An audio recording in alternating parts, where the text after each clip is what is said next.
Hey, what's up everyone? My name is Michael and you're about to watch a video that I recorded for you guys to help illustrate my journey from going to pharmacy school and then the moment I had decided that I wanted to become a doctor and then the whole process of applying and ultimately getting accepted. So hope you guys enjoy it. It's a little long. It could have been way longer, but I had to be very brief in certain areas. So I hope you guys enjoy it. And so, bottom line is, like I said, my name is Michael Ogbonna. I am 26 years old, turning 27 in a few months, and I'm married to my beautiful wife, Shannon.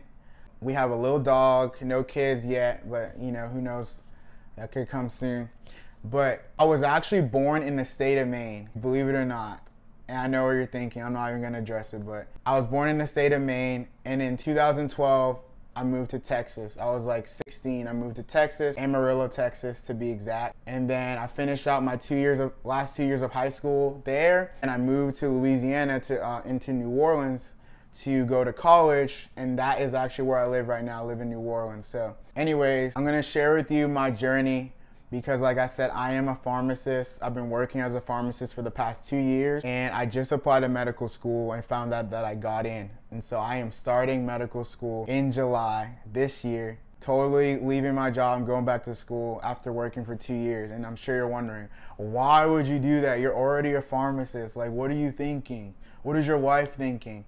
Well, look, I'm just gonna share my story. So technically, just to give you guys some background, my dad, he is a pharmacist. My dad, he owned his own pharmacy. That's why we moved. And so I was just like surrounded by pharmacy pretty much my whole life, especially in high school. I started working for my dad as like a customer service guy, helping ring people out and stuff. So when I was in high school, I wasn't really looking that much into the future of what I wanted to do. I just knew I needed to go to college. And I saw what my dad did and I saw what he was doing, so I was like, might as well just be a pharmacist. Decided to go to pharmacy school, and when I was picking which pharmacy school to go to, a school called Xavier University of Louisiana, shout out to my Xavier Rights.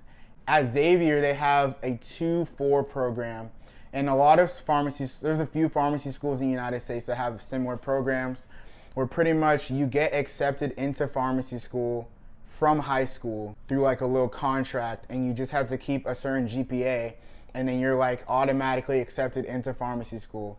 So I'm like, man, why would I not accept that? Like, there's no pressure of like having to pass any board exams or anything. Like, I took the PCAT, which is like the equivalent of the MCAT for pharmacy school, but it's not even weighted like it is like the MCAT is.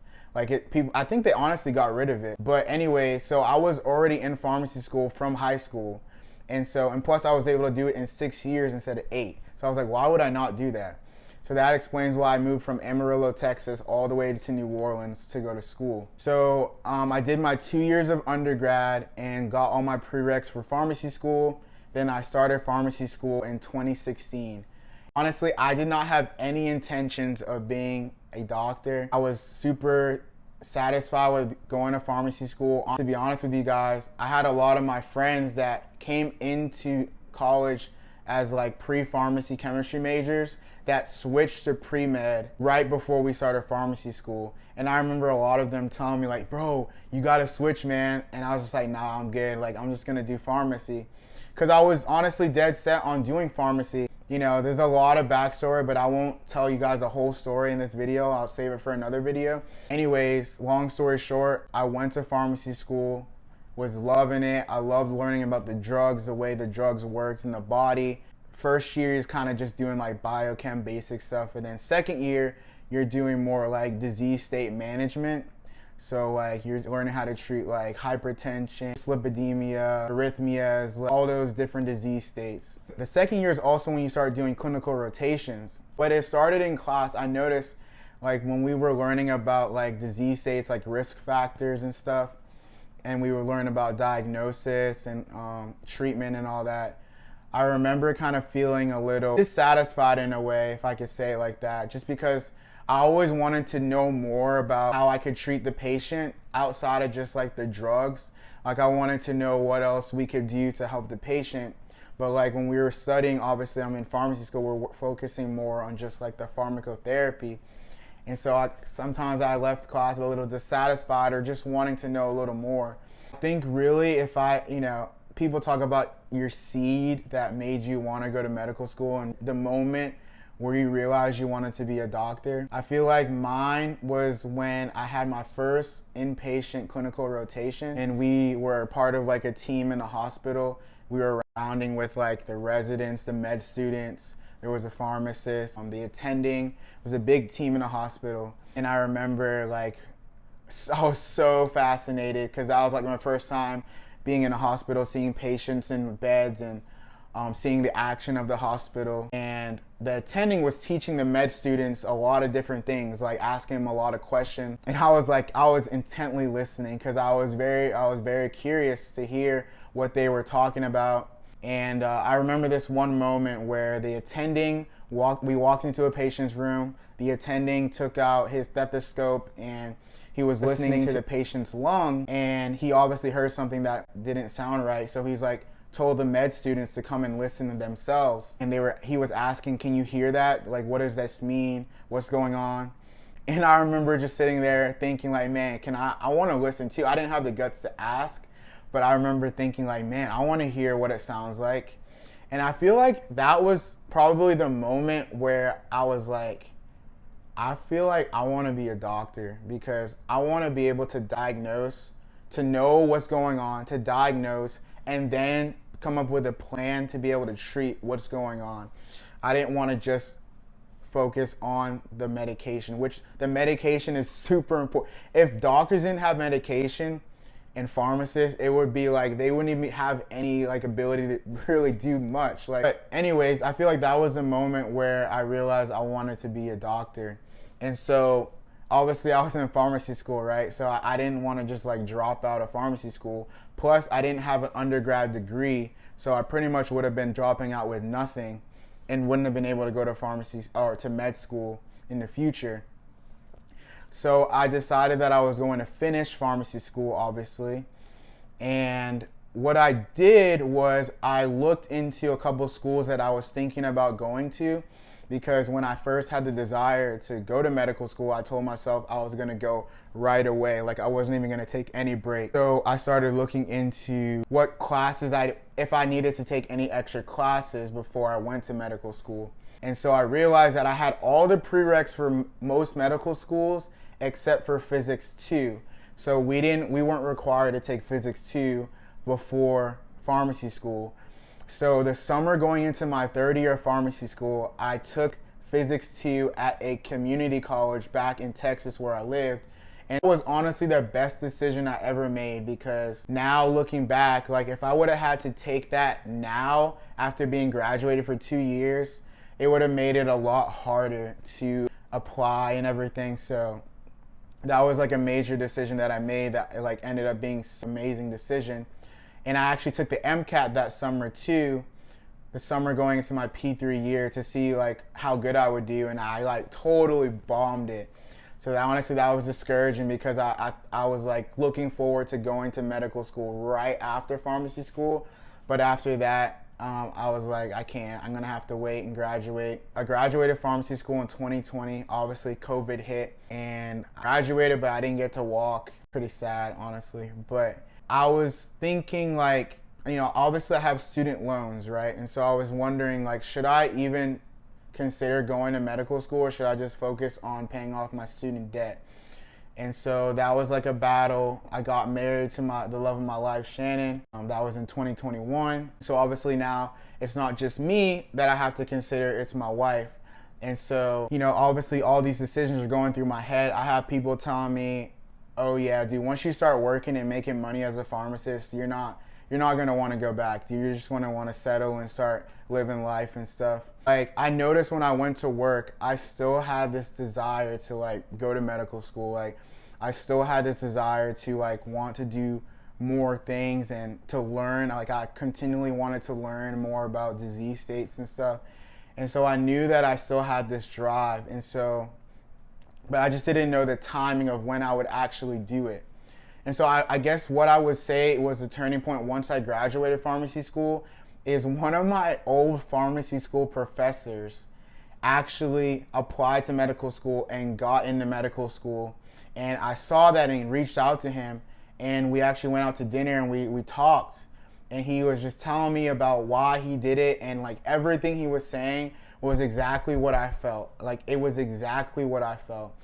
And so that was like the trigger that made it, reignited my excitement. And honestly, that's like so important, to just have a mentor or to have someone you look up to that can help guide you through the process, because they've already done it themselves. One thing asking like another non-traditional student, but like asking someone that is also a pharmacist that went back to med school, like he gave me such perspective that I needed. After that conversation, I made up my mind that I was gonna apply. Me and my wife talked, we agreed, she felt good about it. And then I ended up telling myself I'm going to apply. And to make it real, this was in May of last year. Actually, like literally around this time, I scheduled and paid for my MCAT, and I scheduled it for August 20th. That was like making it real to me that I'm going to apply to medical school. There's no turning back. But obviously, if you know about like the medical school cycle, like you're really supposed to send in your application like the beginning of June, and I didn't even start studying for the MCAT until June 1st of last year.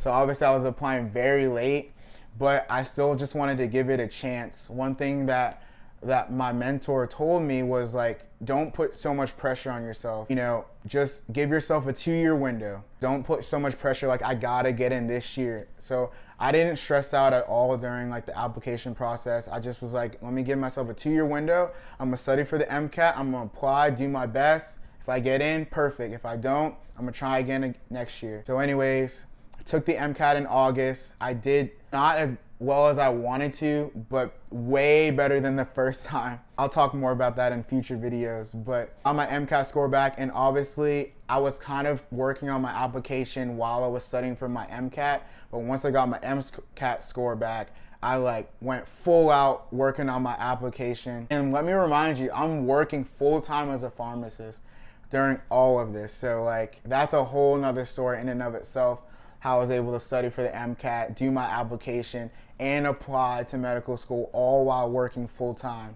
I officially sent in my application at like my primary application at the end of September. I got my secondaries back pretty quick, and then filled out my secondaries, had everything, letters of recommendation, everything sent in by mid to end of October, which is pretty late for most schools, but I got it in. I got an interview invite from a school in November, did my interview in December, and then that was it. And so in between the interview and finding out whether you get in or not, it's like this, it seems like the longest time ever. And so I didn't find out that I got into medical school until May of this year. So it was about 5 to 6 months of waiting before I found out. I tell you, it was like the greatest news ever. And maybe I'll show you guys a little clip of my parents' reaction, because they were like super excited. I just got back from vacation. Oh my God. Anyways, I know that's like a crazy story. I know you guys probably have a million questions, but I just wanted to focus this first video on like sharing my journey from why, you know, the whole process of going to pharmacy school and then applying to medical school. And I'm like super excited, a little nervous. Obviously this is like a big leap of faith. Obviously it's a financial commitment too, because I was making a full-time salary, but now I'm gonna have to stop working. But I'm just like super, I have good spirits, and I'm a man of faith, you know, so I trust that the Lord's gonna take care of me and my wife, and he's gonna help me through this entire process. And so I hope you guys, maybe if you're listening, you're a pharmacist as well, maybe you kind of relate to my story, and maybe this inspires you to like know that it's possible, like people are doing it. And yeah, like honestly, if you have any questions for me, just comment down below, and I would love to do like another video. You know, obviously this is my first one, so I'm gonna get better every time. But hey, thank you guys so much for tuning in. I hope you guys enjoyed it. For everyone that's applying for 2024, good luck. If you guys like this content, subscribe below, and I'll definitely post more. But in the meantime, y'all have a good one.